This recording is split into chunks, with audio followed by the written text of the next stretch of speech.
Brace the rudders! Raise the sails! Raise the sails! Captain, an unidentified ship is approaching. Over. Roger. Wait, is that an Enterprise sales solution? Reach sales professionals, not professional sailors. With LinkedIn ads, you can target the right people by industry, job title, and more. Start converting your B2B audience today. Spend $250 on your first campaign and get a free $250 credit for the next one. Get started today at linkedin.com/campaign. Terms and conditions apply. This episode is brought to you by Redfin. You're listening to a podcast, which means you're probably multitasking. Maybe even scrolling home listings on Redfin, saving homes without expecting to get them. But Redfin isn't just built for endless browsing. It's built to help you find and own a home. With agents who close twice as many deals, when you find the one, you've got a real shot at getting it. Get started at redfin.com. Own the dream. We're getting epic with the Testament of Anne Lee, and we're crossing Sirat to see Molly vs. the Machines at the Palestine Comedy Club. I'm Van Connor. And I'm Adam Ball, and this is Off Screen, your 7-day guide to everything movies. Boom! Groovy. Hello, and welcome back to Off Screen for another week of movies, fun and frolics. Now, let's have a look at some of the movies we're going to talk about today. As you heard with Van then, The Testament of Anne Lee.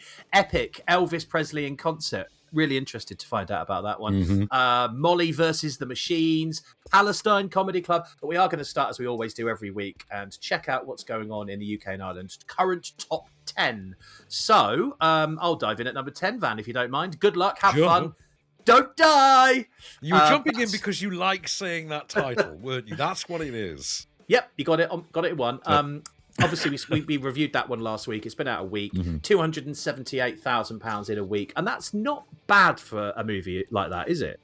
No, not at all. I mean, in this day and age, you know, not based on an established IP, not particularly original, to be fair, and not really sporting massive stars. I wouldn't exactly call Sam Rockwell a household name. And to be fair, the movie's a bit of a mess. I mean, it's fine, but it's kind of forgettable. And it's, you know, it's like Zaphod Beeblebrox doing Black Mirror shorts, and then it becomes, you know, The World's End meets... it just didn't work for me.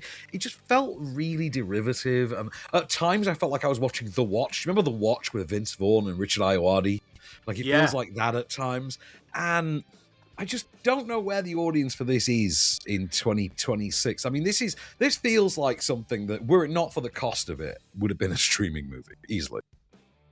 Number 9, The Moment. That's been out a week as well. £324,000 in that 1 week. I don't think... Have we reviewed that one? We did. This was the Charlie XCX one we talked about. You know, the one that shot like it's a fly on the wall thing. Yeah, which I actually quite liked. I mean, I loved Alexander Skarsgård as sort of panto level hipster villain.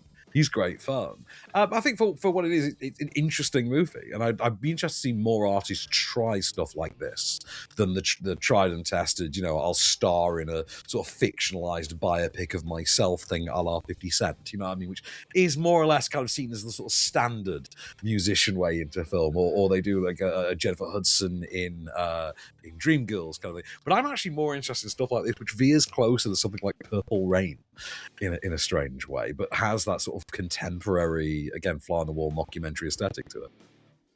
Okay, at number 8, it might sound like a Spider-Man enemy, but it's not. Waste Man.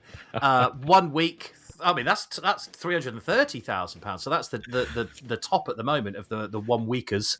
I didn't get to see this. This is a new British movie with David Johnson, and I hear it's perfectly fun. I hear it's good. I don't hear great things about it, but I hear kind of good, to be honest. So yeah, I'll get to see it, hopefully. Number 7 is Send Help this week. That's been out 3 weeks, of course. That's ticking along all right, actually. £3.8 million.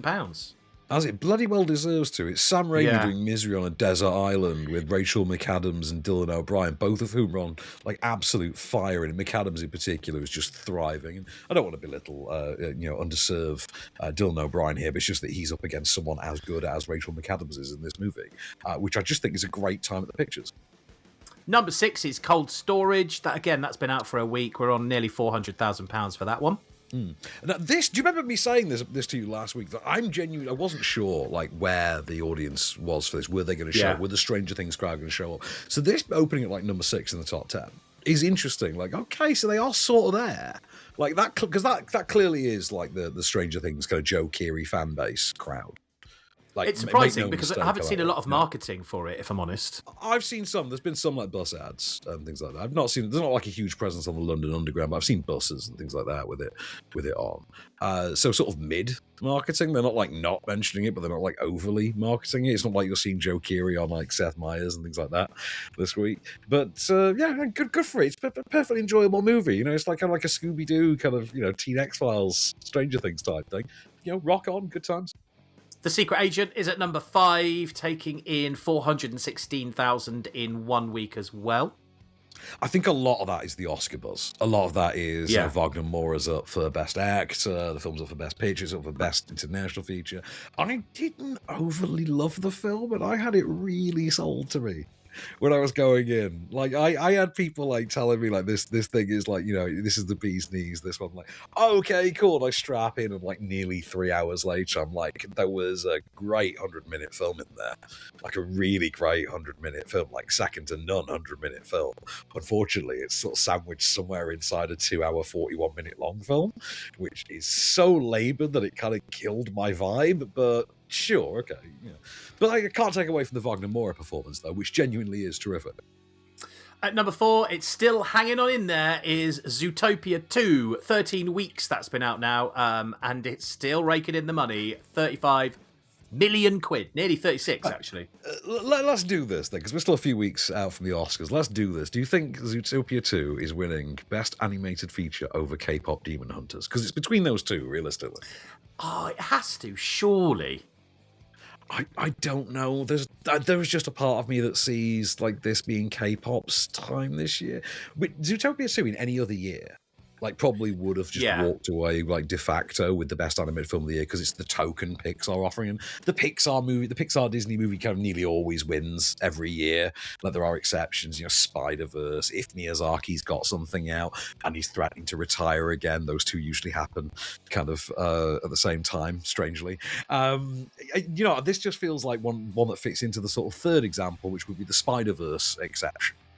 So I don't know. I think K-pop Demon Hunters is taking Best Animated, which I think in this case it might deserve to because it's more original than this. This feels like a really watery, re-emergence into the world of what otherwise the first time around was a lot more fun for me. The world of Zootopia. I actually enjoyed both of them, but I would agree with you for originality. I agree that. I just don't think the sequel's as good a movie. It's not. It just doesn't balance the comedy and the detective stuff anywhere near as well. Yeah. And the first movie is just such a good movie, and I felt very much the same about Inside Out and Inside Out 2, to be fair. Right, number 3 is Crime 101. That's been out for 2 weeks, and we're sitting on nearly 3 million for that one. I love that this is making the money it is. Because it's such a boilerplate, like, released in 97 when it was called Ronin type movie. Like, it's very much a sort of Den of Thieves. Like, it's your mum telling you, no, we've got heat at home, kind of a thing. It's very much that with Chris Hemsworth and Mark Ruffalo and Halle Berry. And it's a good time. A little bit overlong again, but it's just a good old-fashioned, 3.5-star mid-budget crime thriller that used to kind of be the bread and butter. Like, there were a billion of these came out in like 2004 and 2005, for instance, back when we had movies like Layer Cake and stuff like that. But you might double bill this with something like The Town, with Ben Affleck's The Town, I would say. Well, the top 2 today have both been out for 2 weeks, and they've both made over 10 million. So at number 2 is Goat, 10.5 million quid on 2 weeks.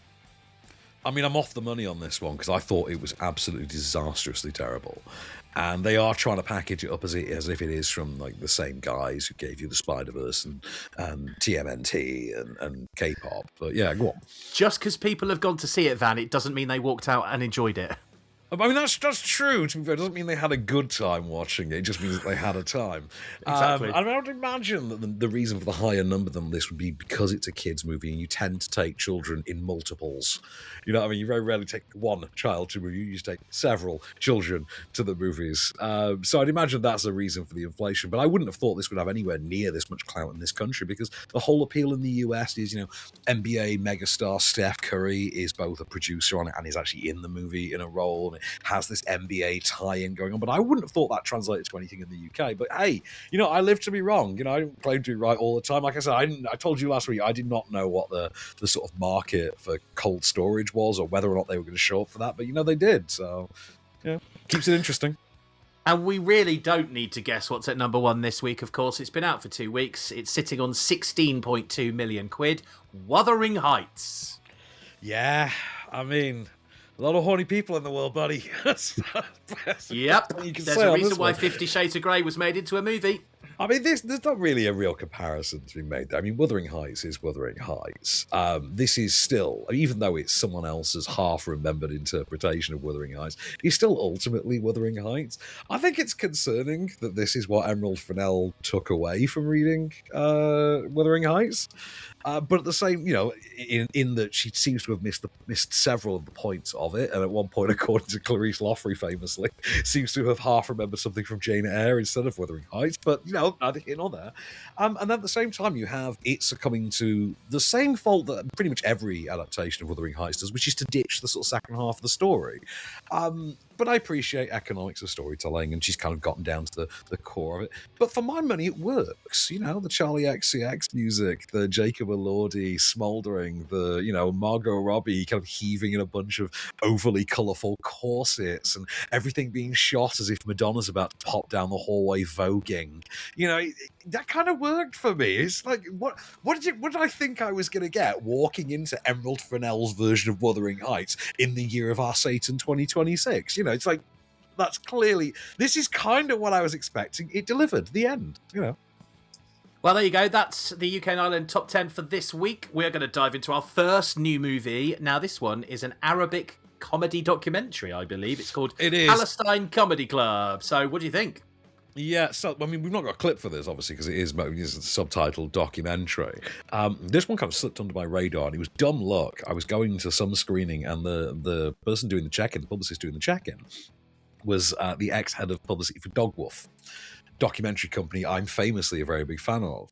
And she's gone freelance, and she mentioned that this was coming up. I'm like, oh, okay, cool. She says, out next week. I'm like, oh, please send it my way. I'd love to watch that. So this is the documentary she sent me, and I'm really glad she did. It's not a huge, grand scale documentary that's going to change anyone's massive perspective. It's a very niche documentary that explores the lives, sort of day to day, of stand-up comics in Palestine. Of literally, being a stand-up comedian, going to the clubs, doing your type 5, I am aware, by the way, that I just said going to the clubs in the way that Adam Driver does in Megalopolis. Go back to the club. I'm sorry. It's neurolinguistically programmed into go back to the club. Sorry.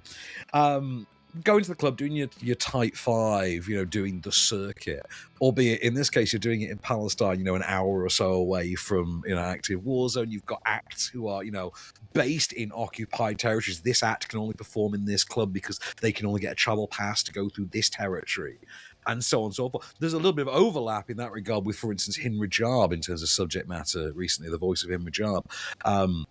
And how that looked at, the complications of having to navigate these different territory zones and safety zones, things like that. And these are literally day-to-day jobbing comedians. And I'm watching this obviously a month after seeing Is This Thing On? Which I revisited, by the way, and I loved it the second time. I was alone in loving it, it's worth noting, at home. But so stand-up comedy is something that's been on the mind, the lives of comics have been on the mind recently because of that movie. And this was quite an interesting look at that.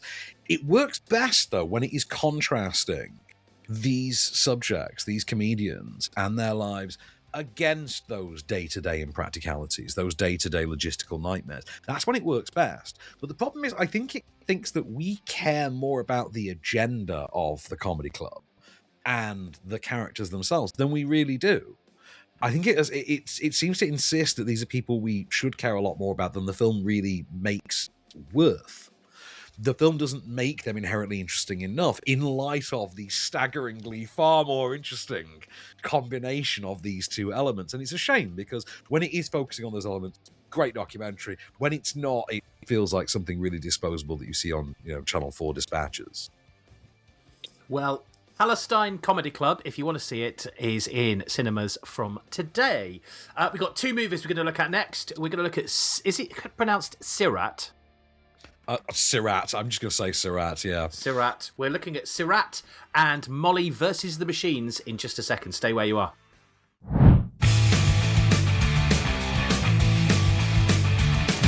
Hello and welcome back to Off Screen then, and we're going to dive very quickly into our next new movie. This is out in cinemas from today. It's called Molly versus the Machines, and from everything I've seen, I mean, this is quite sort of serious and emotional.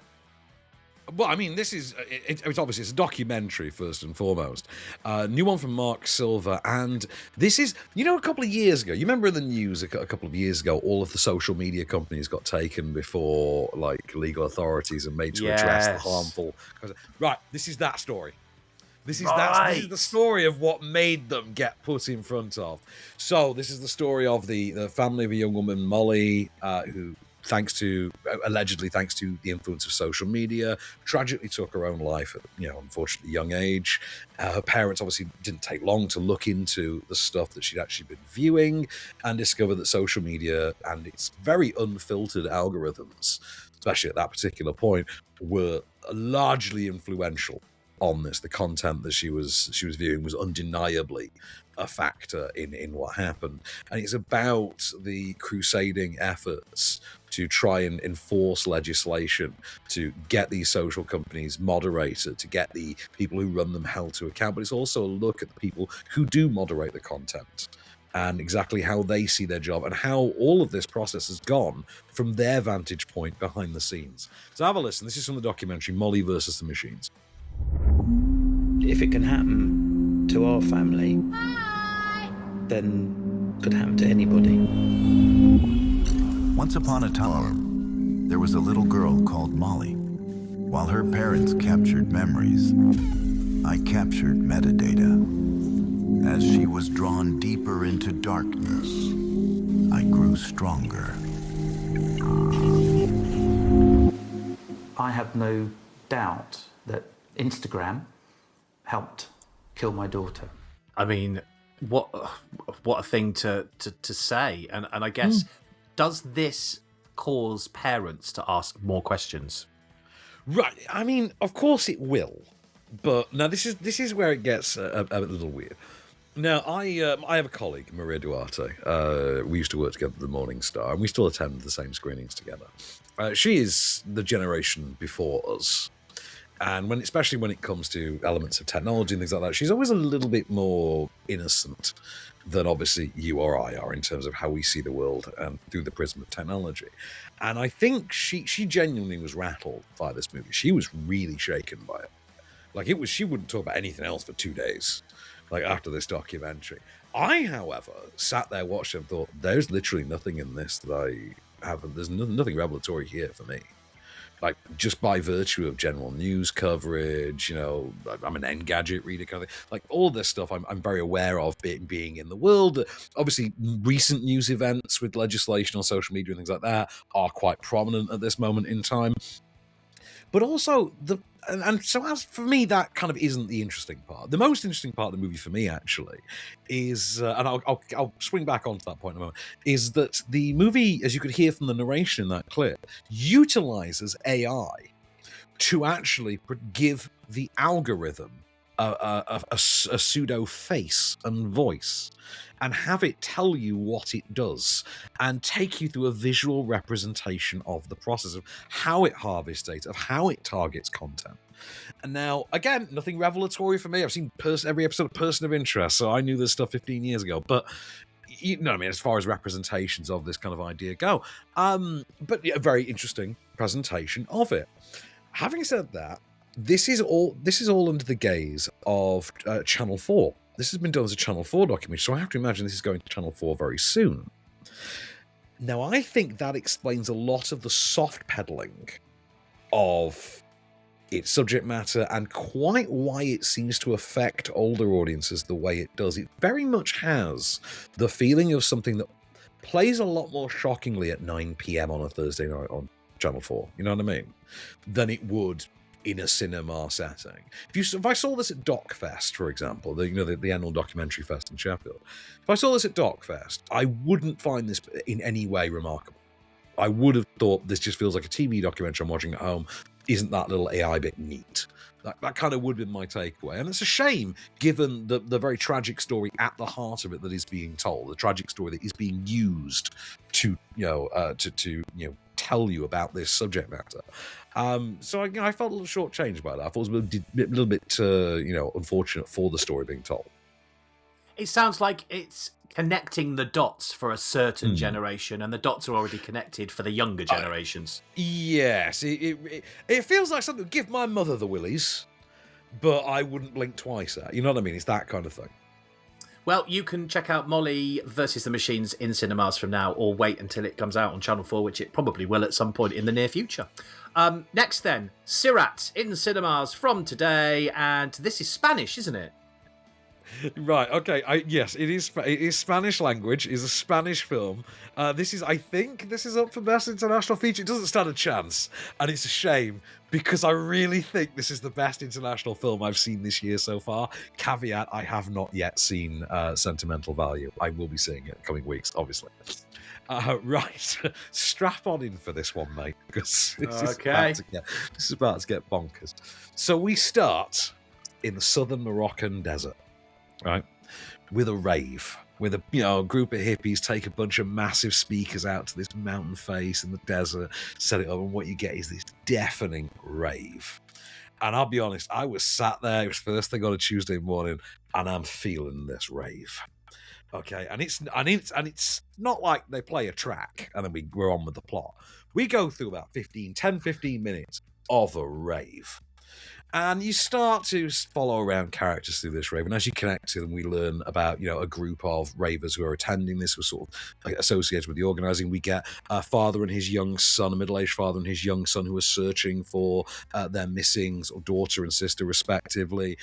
And in the middle of all this, World War III breaks out. Oh. Yeah, took a turn, right? Absolutely took a turn. Okay. Yeah. World War III breaks out as the father is searching for his missing daughter, brother searching for sister, ravers moving on with them to the next rave, on the tour. And World War III is broken out. These two parties band together, and it becomes a quest for survival through the southern Moroccan desert that has shades of Mad Max going through it, desert-based vehicular survival, whilst then also simultaneously serving as Saw for people who wear cardigans. It's the best way I can describe it. It is sadistic. I had a ball with this. It's just when you think it's one thing, it just pulls the rug from under you and then whips something else out. Like, oh wow! I mean, there is a point of character death in this movie at which you simply just throw up your hands and go, well, I guess all bets are off now. I don't know what's going to happen with this. And the film from that point absolutely positively does not let up. Fantastic looking. Allegedly, I think it's produced by Pedro Moldovar, who, do you know what? That makes sense to me. Bonkers sensibility. A Moldovar being associated with it makes all the sense in the universe. Completely subtitled, by the way. But you're not going to care, because this thing is so unpredictable that just as you're figuring out what the plot is, it then introduces you to a character you start to care about for 5 minutes. And just when you're sort of having fun, getting to know what's going on, it then pulls another plot kind of, pivot on you. And I was bouncing along with it on the back of, like I say, a 15-minute rave. It's like nothing else I could describe. I just had a ball. I can only recommend, without ruining any more for you, just see this movie. It's absolutely terrific. We were all honestly just punching the air coming out. It's like, wow, that was a ride. Really. I mean, Maria Duarte, like I say, who reacted so viscerally to Molly versus the Machines, had a hard time watching this. She apparently had to look away from the screen a lot. It's quite a harsh movie, but it's also quite sadistically funny and also kind of weirdly heartfelt and charming and human at times. It's called Sirat, S-I-R-A-T. A-T, sorry. S-I-R-A-T. S-I-R-A-T. A-T. Absolutely look this up. This is really something worth seeing. Can you say where the name of the movie comes from? Is it the place they're in? It refers to a journey. It translates to a journey or a bridge. Right. Okay. Well, if you want they're to on the see, journey from one rave to another kind of thing, surviving World War III, obviously. Yeah. well, it's in cinemas from today. Just look for Sirat, and you shall find. Right. Still to come, we've got The Testament of Anne Lee. Next, though, I've been waiting to hear about this for a while. yeah. Epic Elvis Presley in concert. We're going to see what Van thought of that one in just a sec.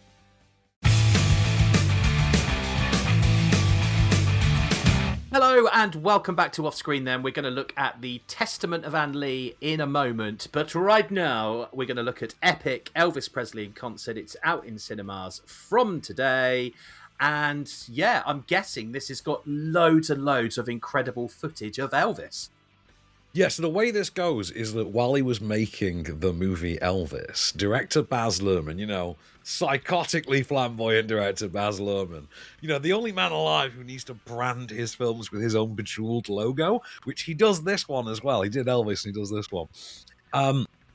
Whilst making Elvis, he was given access to a wealth of material and found in, I think it was the Paramount or Warner Brothers vaults, found a load of old footage of musical appearances that had never been used, and specifically an interview that he had done, a largely audio-based with some video component interview that had never actually been published, in which he actually got quite frank. So what we get here is a sort of mishmash of the three. You get the concert movie, you get the behind-the-scenes setup for the concert. The concert itself, which is the first night of his residency in Vegas. Ooh. And through all of this, you have Elvis himself sort of narrating it through this interview. All of it has been cleaned up by Peter Jackson's guys down at Weta, who did that. Oh God, what was the World War II documentary about 2 or 3 years ago? You remember the one that used fake 4K restored all the World War II archival footage? I remember seeing the trailer. Yeah. Yeah. It's the same gang have done the same thing to Elvis here. So you are watching Elvis Presley, restored, radically cleaned up, color graded and everything up to the 4K standards of 2026, as if you are watching Elvis in the room today, filmed. That's as mad. He does all of this, and it's really something. So have a listen. This is obviously one of the more, you get all of the iconic numbers are in here, kind of thing.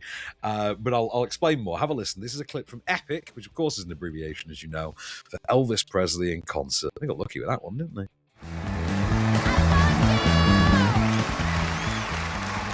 I see people of all different ages and things out there. If I do something good, they let me know. If I don't, they let me know that. I work absolute to them, whether it's 6 or 6,000, it doesn't really matter. It's just they bring out of me the ham. Love me tender, love me true. Well, that's all right. Sounds like they managed to clean up the audio as well, because that sounded really clear. Yeah. Everything has been absolutely cleaned up, digitized, scrubbed, brought up to as close to the contemporary cutting edge as it can be. Boy, does it show. There's no lack of visible effort been put into this thing. Obviously, it's got Baz Luhrmann's name on it, so he's the director on this. So it's been, it's given that panache, that zippy style of here's that larger than life kind of, it's so, the style that's so perfectly suited, him doing a movie about Elvis in the first place, which I would like to see again, actually, now that I've watched this, because this kind of serves as a sort of mid-chapter in that movie. And that's where you get to the other thing about this, which is it's also kind of steeped in tragedy. If you know the story of Elvis to a certain extent, you realize very early on the tragedy of what it is that you're watching, because I say this is opening night of Vegas, of the Vegas residency. Sammy Davis Jr. is in attendance and things like that, and that's obviously why he's filming it while they're rehearsing the way they are. It's not very early on. But there's an exuberance and an enthusiasm to the show that you're getting from Elvis in this interview, which I'll discuss in more detail in a moment, that really contrasts with what you know as the Elvis guy, which is, but he died doing this. This was effectively the prison that Elvis got put into that killed him. This is effectively the prison he died in. And it never stops being strange that you're listening to him day one walking into this prison. You know what I mean? And at the same time, it's a rocking show. It's a great concert. You would watch this concert now. Like, genuinely, if this guy were alive doing this show today, you'd honestly go to Vegas and pay the $3,000 or whatever a ticket it would cost in today's money to go and see this. But then there's the interview itself, which is actually a really fascinating portrayal of Elvis. There's a real interesting glimpse at him. There's a radical honesty to it that I had never actually heard from it. And it comes specifically, again, this is part and parcel of knowing Mark Kermode. So I hear way more about Elvis in movies than a normal person should. Like between him and Paul Ross, I know way too much about Elvis movies. And so I know about Elvis, really being, really kind of maligning his own work in film, wanting to be taken more seriously, and famously missing out on the chance to the 1970s Chris Christopherson role in A Star Is Born, which it is long held would have been the thing that would have absolutely changed Elvis's career, and he would have been fantastic in it, to be fair. But he actually voices that here. He gets quite frank about, look, the movies just weren't very good. They were the same thing over and over. I was typecast. I wasn't given a chance to be an actor. I took lessons. I wanted to do this. I wanted to do that. But they would never give me the chance. They see you making money at this one thing, and they just want you doing the one thing. It's an interesting kind of message to actually pick up a week after Charlie XCX in the moment. You know what I mean? Like, which is literally kind of dealing with the same idea. And then, of course, the film gives way to Elvis just being the consummate showman. You know what I mean? In that way that really just keeps him being the king for all time. You get to hear him be quite, outspoken and frank about his relationships, about his love for the craft, etc., his relationship to musicians. I found it really fascinating. I mean, even without... Go on. I was going to say, would you say that any of the older demographic who were massive fans of Elvis, would you say that they'll learn anything new about him watching this? Because it sounds like there's a lot of stuff in there like that. I did wonder this, because my late grandmother was a very big Elvis fan. And I wondered how she would respond to this film. I mean, I thought this... I remember talking to you about this and her when we talked about the 2022 Elvis movie. And thinking, actually, that movie would not necessarily have changed how she saw Elvis. So it would have been... Like, she probably would have loved that movie. She villainized the Colonel anyway. It makes sense. Worth noting, the Colonel is near entirely absent from this movie. There's really one acknowledgement early on, but that's really it. Sorry, 2 acknowledgements earlier. That being said, this movie, because it shows that more frank view of Elvis, I think would actually serve as a bit of a revelation for particularly older fans, showing a harder edge to the man than I think really ever gets associated with him. Outside of, contemporary discussions of the problematic nature of some of Elvis's life, for instance, Priscilla. But, I say, this kind of smooths over them, but still gives you a more rounded, three-dimensional, very human portrayal of this man. And I thought, I think I kind of affected my view of Elvis all the better for it. I think I saw him as a bit less of a plastic puppet after this. But let's say, I think my grandmother might feel different. I think my grandmother might take against it slightly, but, if she were around today, she'd be in her 90s, so yeah. Well, if you want to see Elvis Presley in concert, epic, or you want to take your grandmother to go and see it, you can, because it's in cinemas. By the way, it's not just in cinemas, it's in IMAX as well. They're doing a limited IMAX run on this. That's a place to go and see something like this, that's for sure. I will say as well, I was sat there watching this thing. It's only hour and 36, I think. And really, honestly, I'm just tapping my toes, I'm dancing in my seat, I'm singing along. Like, there was a lot of that in the room, kind of thing. There's a lot of, like, jiving along with the concert stuff, and, like, when he gets to Hound Dog, because everyone's got their favourite. Everyone's got their favourite, and he gets to them all. You know what I mean? It's a really good time. Like, even outside the documentary, because it's neither documentary nor concert movie, and yet both at the same time. You know what I mean? I mean, you're getting 2 for the price of 1 there, as far as I'm concerned. Yeah. So, epic Elvis Presley in concert, out in cinemas from now. We have got one last movie to look at this week. It's out in cinemas as well from today. It's called The Testament of Anne Lee, and we'll find out what Van thought about it next. Halliday presents, in the red corner, the undisputed, undefeated Weed Whacker Guy. Champion of hurling grass and pollen everywhere. And in the blue corner, the challenger, extra strength Halliday. Eye drops that work all day to prevent the release of histamines that cause itchy allergy eyes. And the winner by knockout is Saturday. Saturday, bring it on. This is your fix. I am your host, Stassi Schroeder. Welcome to Tell Me Lies, the official podcast. What's the most unhinged thing of season 3? Steven, because he's so evil. I do think he is misunderstood. You see everyone face consequences. It's intoxicating. The writers just know how to trick you. There's always a twist in this show. Tell Me Lies, the official podcast, January 6th, and stream the new season of Tell Me Lies, January 13th on Hulu and Hulu on Disney+.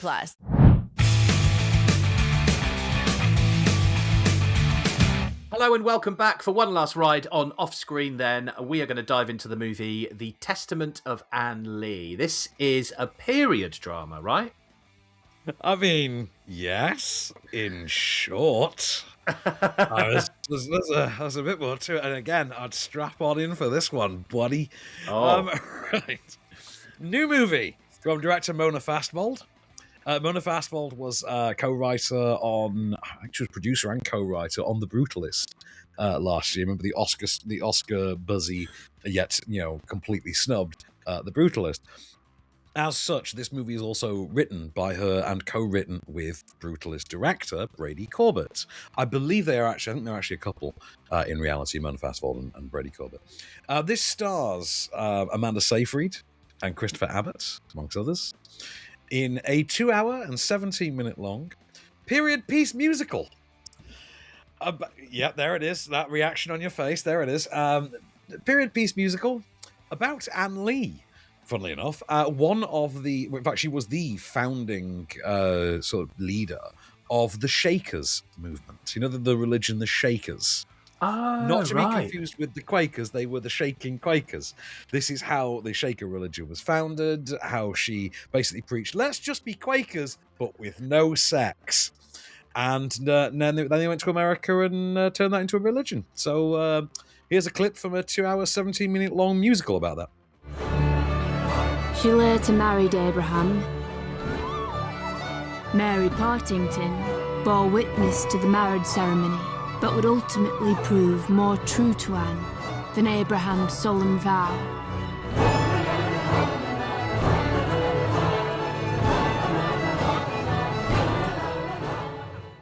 Oh, is it finished yet? Oh, yeah. Do you know what? You sound so much like me when I was watching the film. I mean, sorry, I'm just, this, for me, not my thing. Not my thing either. I mean, the weird thing is, because it's Amanda Seyfried and it's this particular aesthetic, I kept thinking of Les Mis all the way through, like the was it 20, when was Les Mis, like 2014, 2015, thereabouts? Yeah, it has to be that far. Yeah, the version where Hugh Jackman like shows up, owns it, and Russell Crowe kills it with his awful singing. That one. So I kept thinking it's Les Miserables with more religion. And exactly the same amount of Amanda Seyfried, funnily enough. It's a chore to get through. But, do you know what? I can't deny. Mona Fastvold, directing. Amanda Seyfried and Christopher Abbott, acting. They are really going for it. Oh, also, Lewis Pullman as well in there, now I think about it. The reason Christopher Abbott sticks out in my mind, obviously I'm a big fan of the Wolfman as well, he's just the most sympathetic character in the universe. Just put yourself in this guy's place for a minute. Honestly. Right. Put yourself in this guy's place for a minute. The man is married to Amanda Seyfried. And then from his perspective, one day out the blue, she just turns and says, do you know what? I don't think God wants us to have sex anymore, so let's not do that. Yeah, that reaction you're making, that facial expression right there, that's pretty much it. Like watching your favourite pub burn down, as Robbie Williams once said. That's exactly what I was thinking. It's like watching your favourite pub burn down, yeah. Oh, God. But yeah, I'd say, not a crowd pleaser by any stretch of the imagination. I mean, bum-numbing length, for one thing. And for the pacing of it, that does not help. You know what I mean? Like, for the pacing of it, 2 hours and 17 minutes is a big ask. Also, it's got this kind of, and this is obviously, indicative of it's obviously got an association with The Brutalist, but it has got this self-importance kind of, chapter marked, and now the testament of, and now the legend of, and shut up, just tell the story. Christ, where's Russell Crowe to sing? Oh, sorry, it's not that movie. Oh, all right then. And then otherwise, I'm like you. It's like, can this be over yet? Can I go smoke now? It's like one of those things all the way through. But I can't deny everybody in it is going for it. Like they believe in this vision. Like, fair play to them. I can't fault them on the commitment for this. I personally just could not gel with it. What about the music? I mean, I can't imagine there are any bangers. I mean, it's not a toe tap, although I will say that after hearing that clip, I had to pick it, edit it, upload it, and then hear it back. So I did it 4 times. So that la la la la la la la la, it gets stuck in your head. That one's a bit of a ditty, that one. But beyond that, no, it's not really. There's not really chock full of earworms. There's no "Come and Get Your Love" by Redbone kind of thing. You know what I mean? All right, well, if you want to make your own mind up, you can, because The Testament of Anne Lee is in cinemas from today. I can't imagine it's going to be a great big cinema sing-along either, if I'm honest. I see this one setting the box office alight somehow. It doesn't really seem like that kind of movie. But then again, I didn't think Cold Storage was either. Well, we'll find out next week. We'll see if it makes the top 10. Talking of next week, what have we got to look forward to, Van? So next week we've got Mother's Pride, first of all, which is I think it's a British comedy starring Martin Clunes and Mark Addy, right? And as far as I can, because I've not seen a trailer for this, I've only caught little snippets here and there, like online. So I think it is like a family set comedy in like the south of England. I think they're brothers who inherit like their family's failing real ale brewery or something like that. So, kind of the times. It sounds like Fisherman's Friends with beer. You know what I mean? Wasn't Mother's Pride a loaf of bread? I don't know. Maybe it's just regular ale. I don't know. I will find out and report back next week. I remember in the 80s, I'm sure there was a loaf called the Mother's Pride loaf of bread, but we shall find out, yeah. Next, we've got Dolly next week. I don't know anything about that one. This is apparently about a young woman. This is a horror movie about a young woman who gets abducted by a monster who wants to raise her as a child/doll. So this sounds right up my alley. Can't wait. Peaky Blinders, The Immortal Man. I mean, is this going to be wasted on me? Because I've seen one episode of Peaky Blinders about 10 years ago. Same. And I'm not going to binge all of it in a week, obviously. Is this going to be... I don't know if this is going to be wasted on me, but we'll find out, I guess. I mean, it's the feature film spin-off / return of Peaky Blinders. So, it would be silly if they've made it so that you have to know the whole of Peaky Blinders to understand the movie, because that's completely cutting out half your audience. I mean, I only know Peaky Blinders from TikTok clips. Come on. Same. Yeah. Same. I know that no fighting clip. That's about it. Also next week, what's that? Hoppers, right, okay. I saw this on Monday morning. Okay, this is the new Disney Pixar movie. Okay, they put on a lovely spread with cake pops. And so this is the Pixar movie with the bright yellow poster with the beaver on. Yeah. Right, this movie, no joke, is Avatar. Right? Really? It's literally Avatar, except they're not going into blue people, they're going into a robot beaver. That's it. That's the movie. Right? And I'm no spoilers, but I am going to tell you it is actually a better Avatar movie than any of the Avatar movies. All I'm going to say. I'm really looking forward to hearing what you think about that. Amazing cake pops, by the way. Thank you, Disney. We really love the cake pops. Finally, we're going to look at The Bride next week. Now, just as a guess, with a name like that, is it a rom-com? No, this is referring to The Bride of Frankenstein. This is the directorial debut of Maggie Gyllenhaal. Couldn't be further from the truth, really. This stars our next Best Actress winner, Jessie Buckley, as the Bride of Frankenstein. And Frankenstein's monster in this, Christian Bale. Ooh, come on. Good choice. There's no way this is going badly, right? I can't wait. Yeah, definitely. All right, well, there's some in there I'm definitely looking forward to hearing about next week. That is all we have time for on Off Screen this week. We will return next week, and until then, I've been Adam Ball. I've been Van Connor. Keep it cinematic, and we shall return.